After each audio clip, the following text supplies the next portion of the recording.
Estamos de regresso aqui então ao projeto de renovação do site www.retratoslápis.com e ficámos então neste vídeo de dar uma primeira espreitadela à nossa base de dados. Eu não tenho ainda uma estrutura bem definida e normalmente o que eu costumo fazer nos meus projetos é o seguinte: vou acrescentar mais uma pasta para aquilo que eu chamo material. E o material que eu costumo até escrever com letra maiúscula e às vezes coloco um underscore ou um cardinal no início, para quê? Para que automaticamente a pasta fique lá no topo. Esta pasta de material vai servir para imensas coisas. Normalmente até lhe chamava pasta lixo, mas agora comecei a chamar material. Se eu quiser colocar lá fecheiros de texto, anotações, copiar e colar código, se eu colocar lá imagens que são para ser trabalhadas, descarregadas, etc., eu vou colocar aqui tudo. Isto depois não vai para o servidor. Okay? É uma pasta de trabalho só, uma pasta para guardar fecheiros, etc. Normalmente o que eu costumo colocar aqui é logo um fecheiro de notas.txt. E neste fecheiro de notas, por vezes, eu faço aqui um to-do, que é uma lista para eu registar aqui o que é que está a faltar fazer, etc. Enfim, às vezes copiar blocos de código, vou colocando aqui. Mas, por vezes, eu coloco aqui base de dados. Para quê? Para ir sistematizando as minhas ideias. Ora, o que é que eu vou precisar na minha base de dados? Qual é a estrutura básica dela? O meu site vai permitir que os visitantes façam encomendas de retratos. E eu já disse aqui no início desta playlist que eu não vou fazer pela parte tradicional, que seria criar uma tabela de clientes, ok? Com o nome, a morada, etc., um username e uma password, tudo isso. E porquê que eu não vou optar por isso? Por uma razão muito simples. O meu site de retratos já existe há sensivelmente 6 ou 7 anos. Com aquela forma ou sem aquela forma já existe há muito tempo. E o que acontece da minha experiência, e já lá vão, neste momento em que eu estou a gravar o vídeo, sensivelmente mais de 1500 retratos pela minha contabilidade, o que acontece é o seguinte: é muito raro que o mesmo cliente faça mais do que uma encomenda num curto espaço de tempo. Por exemplo, eu tenho clientes que me fazem encomendas de ano em ano, por exemplo, para ofertas no Natal. Então, todas estas circunstâncias que envolvem um determinado projeto devem ser tidas em conta para a tipologia de base de dados que nós vamos criar. Eu estou a explicar-vos isto no sentido do meu projeto, isto é, de um site de encomendas de retratos, mas obviamente que se estivéssemos a falar de uma loja online estilo mercearia, onde nós compramos fruta todos os dias, a circunstância seria diferente. Aqui nós não vamos ter clientes todas as semanas a comprar produtos. Então eu achei que não seria justificável ter aqui a tabela de clientes. Porquê? Se nós pensarmos na User Experience, que é uma das componentes fundamentais da navegação na web, que é o Web Design, neste caso User Interface, e a User Experience, aquilo que normalmente se designa por UI e UX, User Experience significa o quê? A facilidade com que os clientes entram na nossa página e fazem negócio connosco. Ora, se eu, para um cliente que acabou de conhecer a minha página, o obrigar a ter que criar uma ficha de cliente, depois ir ter que validar o seu e-mail, depois ter que certificar que a sua conta está criada e voltar a fazer um login e só depois fazer a sua encomenda, eu posso correr o risco de perder o cliente. Então aqui eu optei por fazer um sistema bastante mais inteligente e mais simples para o lado do cliente. O cliente obviamente vai ter sempre que indicar qual é o seu nome, qual é a sua morada, porque vai ser a morada para a qual eu vou enviar a encomenda, o desenho depois de feito, o código postal, que é a caixa postal aqui em Portugal, não é? A cidade ou localidade, como nós aqui em Portugal designamos, um contacto telefónico, um endereço de e-mail, carregar ficheiros, etc. Ele vai ter sempre que fazer isso, mas vai fazer isso para cada encomenda que ele tiver que fazer. Ok? E nós vamos até, inclusive, a tentar incluir aqui um sistema muito interessante, que é o cliente chegar, tentar fazer uma nova encomenda e o sistema dizer-lhe assim: já fez alguma encomenda anterior? Se tiver um código de uma encomenda anterior, coloque aqui e ele automaticamente vai buscar os dados do cliente nessa encomenda anterior. Okay? Isto explicado desta forma parece que não faz assim muito sentido, mas nós vamos lá chegar. Então, o que nós vamos ter aqui é uma tabela encomendas. E esta tabela encomendas, obviamente, vai ter aqui um ID encomenda, vai ter um código. Não necessariamente por esta ordem. E depois vai ter o quê? O nome, a morada, o código postal, a localidade. Mais uma vez, para quem não está familiarizado com esta questão de código postal e localidade, nós temos aqui sensivelmente isto, rua das cidades, imaginem, por exemplo, o número 10, depois temos o código postal, que normalmente será qualquer coisa do género 1500 traço 3 valores, ok? É este valor que nós vamos colocar no código postal. Toda a gente tem o seu código postal, todas as ruas em Portugal têm o seu código postal, e depois à frente vamos colocar, por exemplo, Lisboa, que é o nome da localidade. Pode ser uma cidade, pode ser uma vila, pode ser uma aldeia, um pequeno lugar, ok? Então é isso que nós aqui temos. O que é que nós vamos ter necessidade de fazer depois? Temos aqui então nome, a morada, o código postal, a localidade. Vamos ter que ter aqui o tipo de retrato, ok? Depois iremos ver como fazer isso.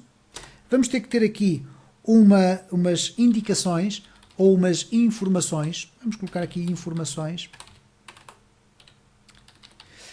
Isto é, a pessoa vai poder, à medida que está a fazer a sua encomenda, vai poder preencher um campo de texto onde vai dizer, olha, eu quero que na fotografia que eu estou a enviar não coloque aqueles brincos, ou coloque, enfim, não coloque aquele sinal no rosto, etc. Isto já é normal. Depois vamos ter que ter aqui, eu vou abrindo aqui espaço, nós vamos ter que ter aqui também o código, que eu vou chamar assim, código CTT. E código CTT porquê? CTT significa Correios de Portugal, ok? Neste caso não é Correio de Portugal, mas chama-se CTT. É a empresa, principal empresa responsável, neste momento, pela distribuição de correio em Portugal. Eu apenas envio encomendas para Portugal. E, por conseguinte, o que é que vai acontecer? Quando eu enviar a encomenda vai ficar com um registro e com um código específico dela. E esse código pode ser utilizado na página de internet dos CTT, dos Correios, ok? Vamos chamar assim. E a pessoa, o cliente, neste caso, vai poder inserir lá esse código, e ao inserir o código vai poder verificar onde é que está a encomenda dele, se está a ser distribuída, se já foi deslocada para algum sítio, etc. E, portanto, este código CTT a determinada altura vai ser utilizado. Ok?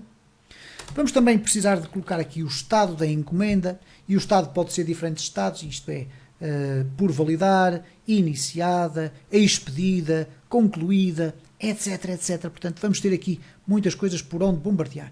Reparem que eu estou aqui apenas a equacionar isto. Isto é um trabalho que eu tenho estado a fazer nos últimos 5 minutos, sensivelmente aqui convosco no vídeo, mas é um trabalho que normalmente me vai demorar sempre meia hora a 1 hora a fazer de forma consciente. E obviamente que eu não vou estar aqui a discutir isto convosco, porque se trata de uma estrutura muito própria, minha, ok? De qualquer das formas, o que é que vai acontecer isto? Nós vamos já entrar aqui no Laragon, no ADSQL, perdão, e vamos criar a nossa base de dados, a estrutura. Vamos criar o utilizador para aceder à base de dados, tudo isso. Mas esta estrutura que nós aqui temos, ela vai variar, ela vai sendo variável, ok? Nós a determinada altura vamos ter que reestruturar isto à medida que vamos desenvolvendo a nossa aplicação. Não é nada de extraordinário. O que é importante é que vocês tenham a noção de que quanto mais estruturada for a vossa base de dados no início, mais reflexão vocês vão fazer sobre aquilo que necessitam que a vossa aplicação tenha. Ok? Como vocês podem verificar, eu já estive aqui durante 7 minutos a falar convosco sobre a estrutura de uma única tabela que nem sequer está nem de perto nem de longe completa. Ok? Muito bem. Posto isto, eu vou deixar ficar aqui isto, reparem, que é para memória futura. Eu vou entrar aqui no Database. E no Database eu vou abrir aqui o meu Laragon. Ou melhor, o usuário de sessão chamado Laragon. O que eu tenho aqui neste momento são as bases de dados que já são colocadas por defeito pelo MySQL. Não tenho aqui nenhuma base de dados criada por mim. Okay? Limpei tudo isto. Então o que eu vou fazer é criar uma base de dados. Obviamente que eu poderia dar o nome que eu quiser, mas eu vou chamar DB Retratos. Então vamos clicar com o botão direito do rato, ou do mouse, Create New Database, DB _ retratos. Okay? Está criada a base de dados dos retratos.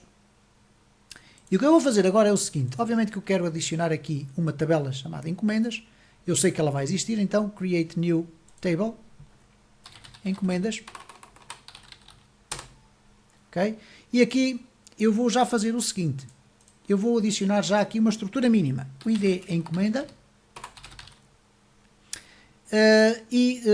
Vamos adicionar já aqui mais uma linha, que é o código, ok? Mais outra, o nome, mais outra, a morada, mais outra, o código postal, outra aqui, a localidade, outra, telefone, outra, e-mail, que é fundamental, ok? E não vamos adicionar mais nada por enquanto. Depois iremos acrescentar, caso seja necessário, reestruturando isto. Reparem que eu até usei aqui algumas colunas que não tinha definido sequer aqui nas minhas indicações, ok? Então temos ali o código CTT, se quisermos podemos já colocar aqui código CTT, vamos colocar aqui também já o add estado, ok? O estado da encomenda neste caso. E ele pode ser numérico, pode ser alfanumérico, ainda não está decidido. Bom, o ID da encomenda é numérico. Um int é um valor extraordinariamente grande, portanto o que é que acontece aqui? Se vocês verificarem aqui no int, nós vamos verificar aqui na caixa amarela que aparece que ele pode ir numa questão de unsigned, isto é, se eu acionar aqui o unsigned, o int pode ir até entre 0 a 429 trilhões, por aí, ou qualquer coisa do género, 42 trilhões, façam as contas, literalmente. Portanto, no dia em que eu conseguir atingir aquele valor de encomendas, eu teria certamente vários séculos de vida, ok? Portanto, é mais que suficiente. Aqui o que é que eu vou fazer? No default eu vou pôr auto increment, quero que o sistema automaticamente atribua um ID da encomenda. Vai começar no 1, que é por assim por defeito, e vai subindo por aí fora. E depois aqui no resto, tudo isto, eu sei que aqui vai ser varchar, ok? Pode-se ficar com 50, aqui vai ser varchar também, aqui eu vou aumentar para um pouco mais, vou colocar 100, o código postal também vou colocar varchar, mas como ele tem um número fixo que é deste género, 1, 2, 3, 4, traço e depois 3 dígitos, nós temos aqui 1, 2, 3, 4, 5, 6, 7, 8. Então eu vou colocar aqui 10, ok? Poderia colocar só simplesmente 8, mas pelo simples não, vou colocar 10 e fica assim. Na localidade vai ser varchar também. Estamos a falar aqui da cidade, lugar, etc. Pode ser 50. O telefone também vai ser varchar. Vamos colocar aqui 20, que é mais que suficiente para colocar um telefone. O e-mail vamos colocar varchar também. Vamos deixar ficar 50. O código de CTTs é um código muito interessante, porque ele tem sensivelmente 12 a 13 caracteres. Quer dizer que se eu colocar 20 caracteres é mais que suficiente. E não é só algarismos, ele contém letras também. Então vamos colocar aqui 20. E no estado, eu agora vou deixar aqui estando por inteiro, ok? Vou acrescentar aqui mais uma coluna, que é o atualizado em. E o que é que esta coluna vai ser? Vai ser uma data hora, que me vai permitir sempre perceber qual foi a última mexida, ou quando é que aconteceu a última mexida nos dados desta encomenda, ok? Principalmente quando é que ela foi registada também. Já agora vamos também fazer isso. Vamos colocar aqui um date time, ok? Os valores por defeito aqui é no default value, ok? Não pode ser 0. Se vocês estiverem a construir e tiverem aqui um 0, não pode ser atribuído ao date time, mas depois o sistema avisa. Então eu aqui tenho uma outra circunstância que não tive pensada, e que é o seguinte, criada em. Okay? Este é o valor que me vai indicar quando é que quando é que esta encomenda foi criada. O atualizado em é quando eu mexer nos dados da encomenda, vai sendo atualizada esta data para eu saber quando é que foi a última mexida que aconteceu. Ok? Portanto, já temos aqui muitas informações. Obviamente que aqui telefone, e-mail. Aqui, a seguir ao e-mail, nós vamos ter o tipo de trabalho. Okay? Eu, neste momento, vou deixar ficar assim, não há qualquer problema. E vamos ter aqui as informações. As informações que depois o cliente vai colocar para indicar quais são as características do desenho que quer, etc. Okay? Aqui é o tipo de trabalho. Vai ser um trabalho no formato A3, por exemplo, com um rosto ou com 2 rostos, etc. Mas as informações aqui têm a ver com uma descrição específica das coisas que ele quer. Okay? Obviamente que nas informações nós vamos usar um varchar maior. Vamos colocar aqui, por exemplo, 1000 caracteres. Não há qualquer problema de colocarmos isto. Ups. Aconteceu aqui um problema. E que é o seguinte, e que eu não vou conseguir resolver. é que eu vou ter que fechar o programa e esta minha base de dados não foi criada. Mas o que nós teríamos agora aqui que fazer é algo muito simples, ok? É fazer aqui um save e eu vou parar o vídeo e vou regressar com a base de dados criada exatamente da forma como ela aqui está, ok? Ok, eu parei então aqui o vídeo e tive que refazer aqui a minha base de dados. Eu penso que ela está exatamente igual àquilo que estava na versão anterior, que há poucos segundos acabou por crashar aqui no meu ADSQL. A única diferença que eu aqui fiz é que eu já gravei, pelo sim, pelo não, ok? Está aqui em encomendas, e depois de fazer esta estrutura toda que aqui está, eu aqui nas informações, em vez de colocar 1000 no varchar, eu coloquei 250 caracteres, e depois tive que colocar aqui a chave primária. Para colocar uma chave primária é muito simples, basta clicar com o botão direito do mouse, ir aqui ao Create New Index e selecionarem o Primary, que aqui irá estar ativo se não estiver já selecionado, ok? Depois é só fazer aqui um Save e passam a ter aqui a tabela das encomendas criada. O que é que vai acontecer agora aqui? Bom, esta não vai ser com certeza absoluta a estrutura definitiva da minha base de dados, nem de perto nem de longe, ok? Mas já temos aqui uma tabela, tudo certo. O que nós vamos agora fazer aqui é configurar o nosso CodeIgniter para aceder à base de dados, ok? E como é que nós vamos fazer isso? Bom, eu vou criar aqui um utilizador com permissões para aceder às bases de dados. E vai ser um utilizador com um determinado nome e uma palavra passe, que nós vamos escolher como sendo randómica. Então, nós vamos aqui ao Tools e temos aqui uma opção User Manager. No User Manager, nós temos aqui o root, reparem, ele diz aqui que não tem password, e depois temos aqui uns outros utilizadores que são internos do MySQL. Então nós queremos adicionar um utilizador, e agora, atenção que isto é muito importante. Este utilizador que eu vou acrescentar aqui é um utilizador que depois vai ter determinados privilégios para gerir a minha base de dados. Eu vou ter que depois criar online um utilizador exatamente com o mesmo nome e com a mesma palavra passe. Então o que nós vamos fazer aqui é o seguinte, vamos fazer head, e aqui no username nós vamos lhe dar um nome. Vamos lhe chamar user retratos. Ok? From localhost, aqui vamos deixar sempre ficar assim, e aqui temos o espaço para a password, ok? E reparem que aqui no caso do ADSQL, ele já nos permite aqui selecionar um conjunto de passwords pré-geradas, ok? Elas são aleatórias, atenção, mas são pré-geradas. Ora, o que é que acontece aqui? Se eu selecionar isto, eu vou ter aqui a password já e o repeat password também. Então eu selecionei aqui esta, podia escolher aqui uma outra qualquer mais forte, 30 caracteres é um exagero, mas 12 caracteres é bastante interessante. Então eu vou selecionar aqui esta, ok? Muito bem, vou fazer aqui um duplo clique para copiar, Ctrl C. Temos ali user retratos e agora o que é que eu vou colocar aqui? Eu vou colocar aqui na base de dados, vamos colocar aqui user retratos e Ctrl V, temos a password. Então nós já sabemos aqui quais são os dados. Eu vou aqui selecionar e pôr em uppercase, Ctrl Shift P, upper, ok? E temos aqui o utilizador da nossa base de dados, ok? User retratos e estes dados. Este, volto a repetir, vamos ter que replicar depois quando o site for colocado online. Depois temos aqui a estrutura, que vai ser a estrutura que nós formos aqui engendrando, ok? Neste caso aqui é só apontamentos, mas este é um apontamento muito importante. O que é que vai agora acontecer, e vamos terminar este vídeo com isso, é o seguinte. Eu vou aqui definir que este utilizador, que é o user retratos, que ainda não está gravado, vai ter aqui um conjunto de privilégios. Eu posso simplesmente clicar aqui e dizer que ele tem todos os privilégios. E é isso que eu quero. É que ele tenha todos os privilégios para esta e para outras bases de dados. Mas neste caso, ele vai ser exclusivo para esta base de dados, ok? Quando nós colocarmos isto online, ele vai ficar associado a esta base de dados. Vamos fazer aqui um save. E a partir deste momento, eu tenho um novo utilizador chamado user retratos, ok?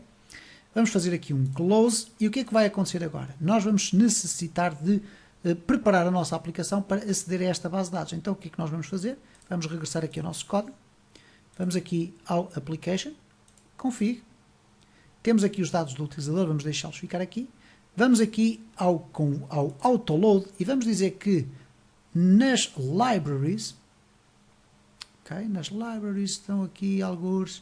Nas libraries, para além do session, eu vou até colocar aqui antes do session, vamos necessitar do database. Okay? E agora reparem o que é que acontece quando eu refrescar a minha página. Ela vai gerar um erro. Porquê?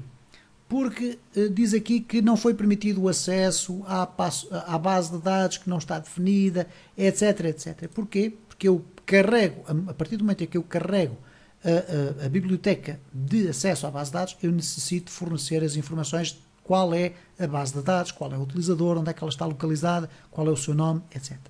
Então, onde é que nós fazemos isso? Temos aqui o fecheiro.